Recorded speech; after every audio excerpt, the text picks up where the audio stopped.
So welcome to another episode of Heart to Heart podcast, and we are your hosts, Yin Chong and Tingy. Yeah. This is another round. This is I think episode 5, I think, or 4.5. I don't know, I think either 4 or 5. Because the last one was the mukbang. Then after we talk about after COVID and relationship or something like that, right? Yeah, apologize for not able to post on Instagram though. Wait. But we were surprised that there are listeners that's listening to YouTube. And that was surprising for us. And that kind of motivates us and kind of reminded us that I think we are long overdue with this episode. Yeah, because we also do this for fun. Then I mean, these are things that we also go through in our life also. So if it can help or entertain you guys, then it's good lah. Yeah. But I feel like this every time we do a podcast set, right? This is just my sudden thought. Just my sus thought. It's like we always have. Apparently, we have our tiger. Either tiger or koi. Yeah, that time got bubble tea. I know, right? It's always a drink that is a company, and I just felt like it's appropriate. That's why it's called heart to heart, ma. Yes. Cheers. Cheers. And then must ASMR. Yes.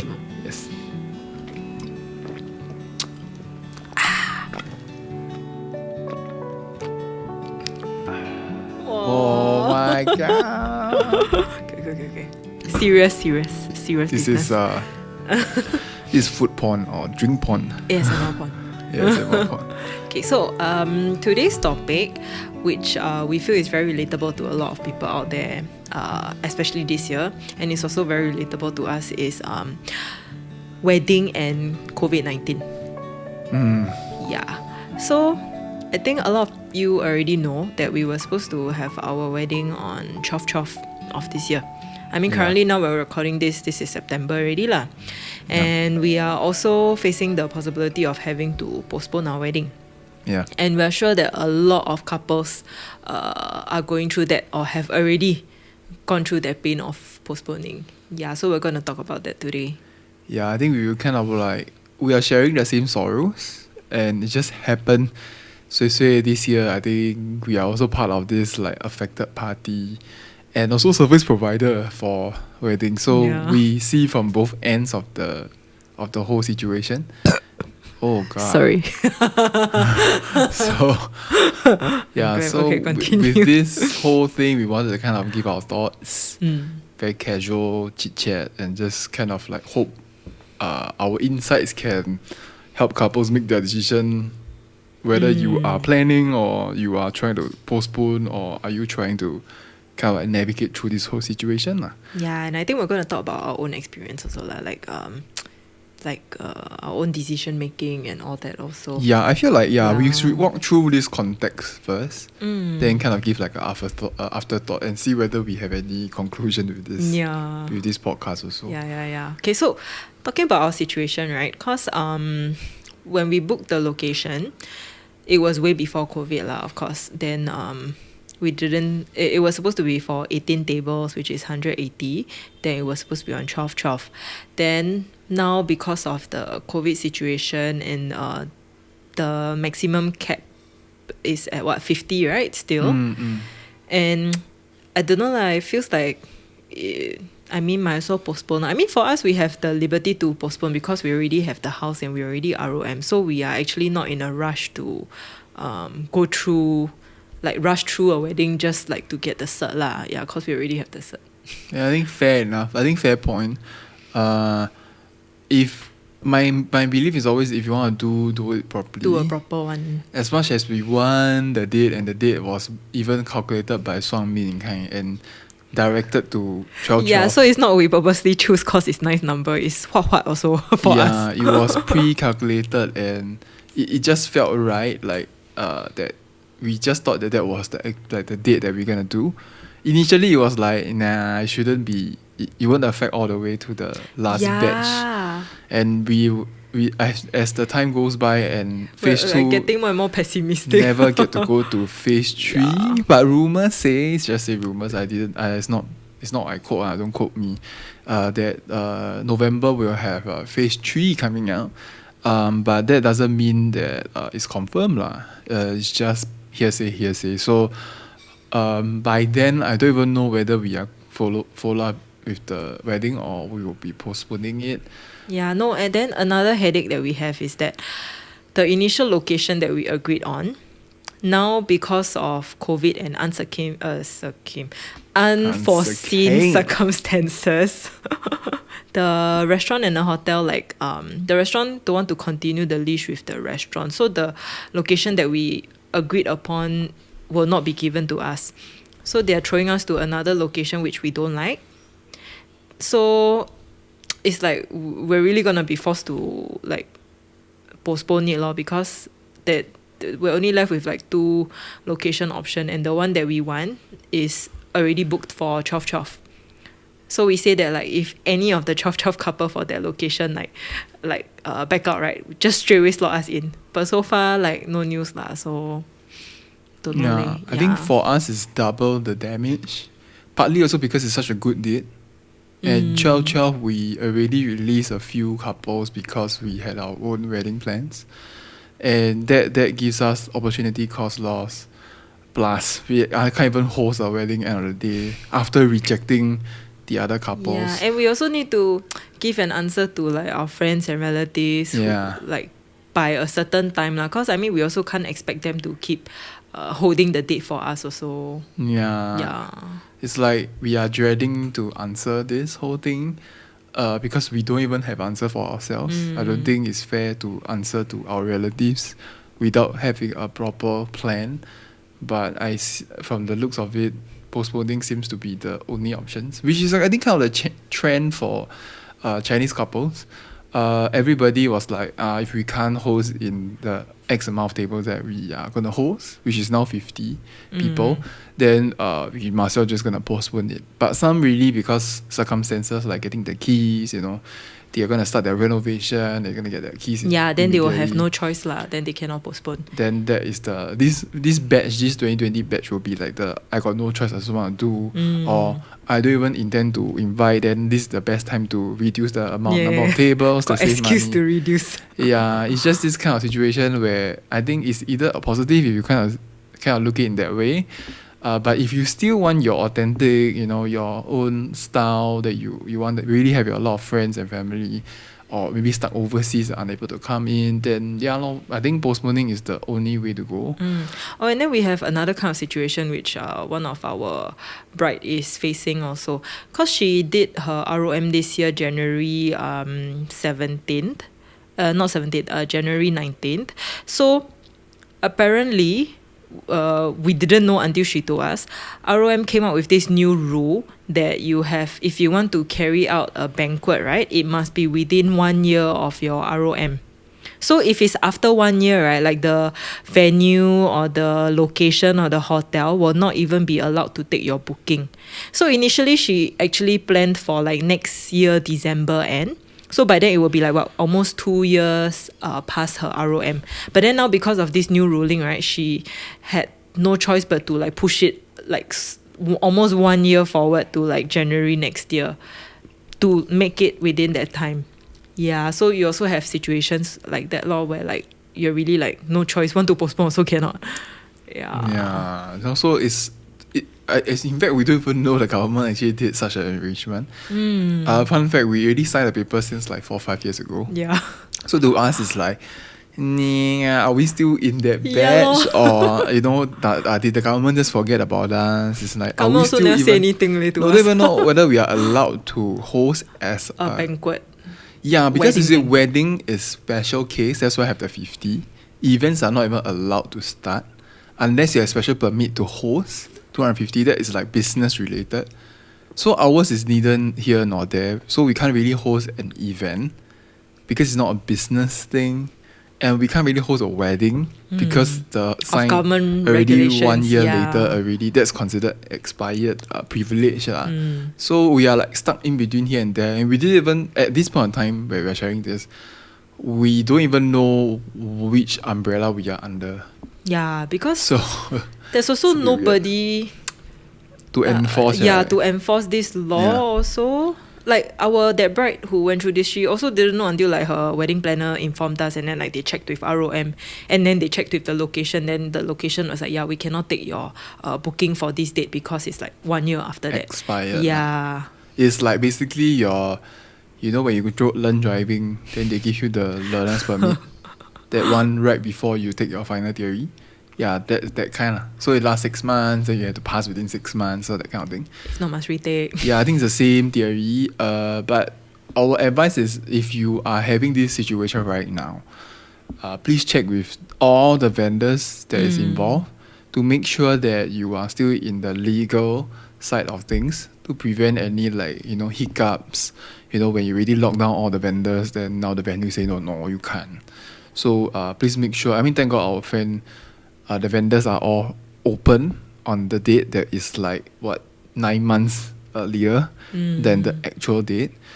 So for you guys who's having your wedding in the early, you know, 2021 or late 2020, please check whether you are still qualified, or still within range, or maybe you recently just host your own ROM, and you want to drag until next year and do banquet, right? Please take note of the date that you signed the paper, and exactly a year later, please make sure that you complete your banquet. I think that's the safest route you can go. Yeah, as for us, I don't even know what our decision will be. Chances is going to be delayed, and we still have the overseas one. Yeah lor. There's a whole new headache. We don't even know how to think about it because we can't even travel. Yeah lor. So until travel become normalized. Another headache is our wedding outfit. Cause I want to get yeah. Burmese wedding outfits because I'm Burmese. But then like for wedding outfits, for Burmese traditional ones, it's better to be like tailor made to your own fit and all that. So like initially we were planning to like fly there and then measurements and all, then after that make, then bring back. But then now it's like I don't even know whether my relatives can come over or not. Probably not lah, because Myanmar now in lockdown also. Yeah, so difficult times lah.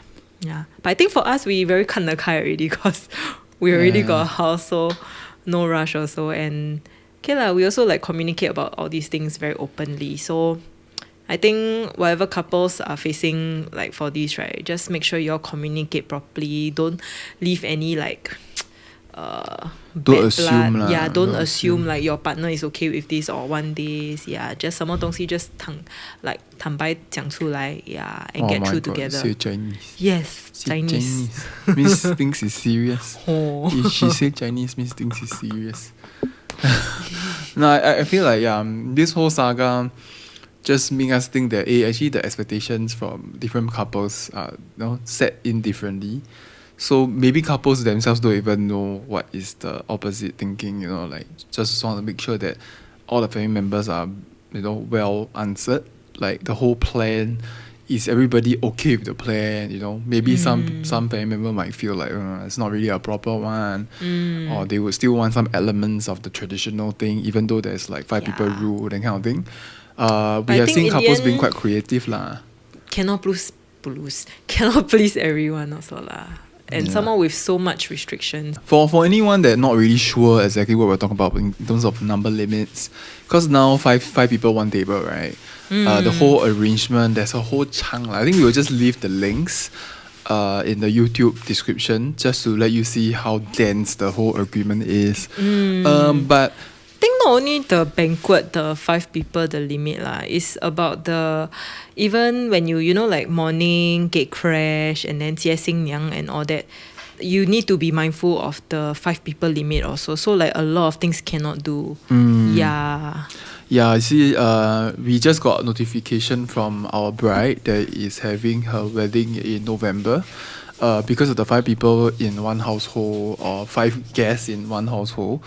When makeup artists, then photographers and videographers like us, that already consists of 3 out of that 5. I mean, if you're gonna include mom. Yeah, it's like you consider the number limit, right? Got makeup artist, then got photographer, then got videographer. That's really like 3 people. I mean, of course, you don't include the people already in a household, like the bride and the parents and the family. Yeah, so basically any external party that hits up to 5 is basically cannot. So imagine like you got bridesmaid, yeah, it's gone. So what she did was, I think, was quite creative, which is like a Zoom gate crash. You still able to do gate crash, but you just had to be offside. And I think that's fair lah. So basically become three space. Bridesmaid, then the groomsmen on their own side, then the bride will be at her own place. And I think that is a fair arrangement. You still can be creative doing Still can gate crash. tekan the groom. Yeah, I think the best part, you can even send the ingredients and stuff the day before. Yeah, that's true. And that will makes it much better lah, in that sense. Like, you still get your own traditional wedding arrangement without getting, restricted by all these government plans lah, which is quite smart. So yeah, I think this is just one of the ways that being creative is force yourself being creative during this period and still be able to get what you want.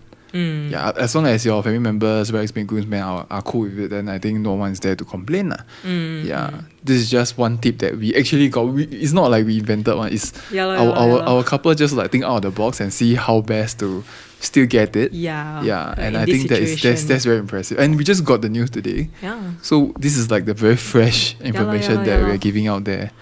Yeah. Actually, very smart. We haven't even think of all these things yet because we just think postpone. No, I think because if you really, really want it to happen, there's 101 ways you can still do it. It's just be creative to make it happen. No? Yeah, it's just how badly you want it. And if you feel like, yeah, we can make do with the technology that we have, with Zoom and everything, then yeah, that's fair game. No one is stopping you actually. Yeah, I mean, we don't let this whole COVID stop you from marrying the person that you love. Yeah. I mean, love still continues. It doesn't stop you from finishing this whole love story and move on to the next phase of life. Yeah, so I hope you guys enjoyed today's episode. We definitely love talking about these, and we apologize for such a long delay since the last one. I mean, to be fair, the last one, we didn't really do a podcast, but we do a mukbang. I think that's fair game. For girls very mafan cause like must make up and all, so I very lazy. Yeah, so 老板娘 say delay, then I just had I'll to put in more effort. Yeah, but we really appreciate everyone that kind of came in with their feedback and say like, hey, we love your this show, continue to do this. And yeah, this is really just for fun and games lah. It's nothing, and we just felt like, yeah, this heart to heart is something that we both started and we want to continue to nurture this. Yeah, and please let us know what we should cover. Like what relationship topic should we talk about next? Or who should we invite? We're thinking of like inviting like one guest or one like couple next episode onwards. Chime in. Yeah, please give us your feedback, your suggestion, hook us up with whoever that you want us to talk about. I think that will really boost the whole conversation. Not just between us, but with other people, gonna spice this up about relationship problems, wedding plannings, everything under the sun. Yeah. So anyway, if you watched until this far, we want to kind of reward you by kind of hint to you that actually by when you're watching this haven't 10/10 yet, but in October the 10th, we will release a promo. And you know us, we hardly do promos. 1 year only do like once or twice. This is the second time we're doing for the couples that are getting married in 2021. So if you have any friends or any brides to be that might be looking out for deals and promos, 10/10, take note of our channel, take note of our IG. It's gonna be there. Yes. Yeah, we're not gonna reveal right now what exactly it is. It's gonna be revealed on 10/10. So but just know that it's something like to help couples in 2021 because we also feel the pain, so hopefully the promo will help you guys out. There's like a first aid kit dropping from the air helping the couples for 2021. Yeah. Yes. Hopefully lah. confirm help you. So yeah, this marks the end of the episode and we will see you next time. Bye. Tiger sponsor us.